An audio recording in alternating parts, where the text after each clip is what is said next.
বিচিত্রবীর্য সিংহাসনে বসার পর তার বিবাহের জন্য কন্যা খোঁজ শুরু হয়।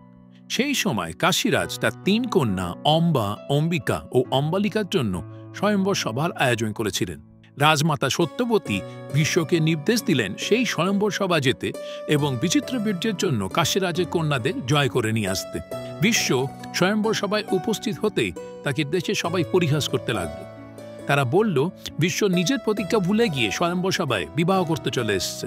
বিশ্ব তাদের বললেন যে তিনি নিজের জন্য নয়, তার ভাই বিচিত্রবীর্যের জন্য এই স্বয়ম্বর সভায় এসছেন। যদি কোনো রাজা এর বিরোধিতা করেন তাহলে তাকে ভীষ্মের সাথে যুদ্ধ করতে হবে। শাল্যরাজ এর প্রতিবাদ করে ভীষ্মের বিরোধিতা করলেন।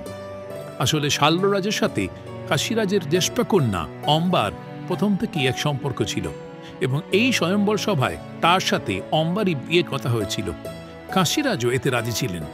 বিশ্ব এই সব কিছু না জেনে শাল্যরাজকে পরাস্ত করলেন এবং ৩ কন্যাকে নিয়েই হস্তিনাপুর চলে আসলেন।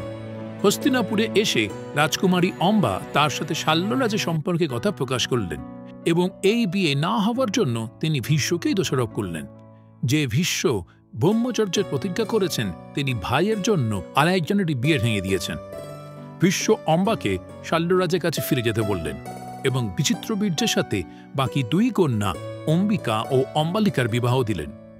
রাজকুমারী অম্বা শাল্যরাজের কাছে ফিরে গেলেও তখন শাল্যরাজ তাকে বিবাহ করতে রাজি হলেন না।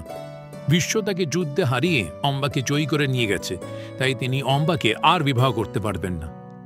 এহেন পুরুষতান্ত্রিক সমাজ ব্যবস্থায় এক কন্যাকে কেউ জয় করছে, কেউ তাকে ফিরিয়ে দিচ্ছে।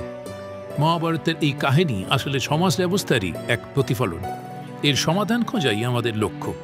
পরবর্তীকালে অম্বা কি করেছিলেন তা জানতে অবশ্যই চোখ রাখুন আমাদের চ্যানেলে। আর এখনও সাবস্ক্রাইব না করে থাকলে আজই সাবস্ক্রাইব করুন আমাদের ইউটিউব চ্যানেল ও ফেসবুক পেজটিকে। দেখা হচ্ছে পরের ভিডিও।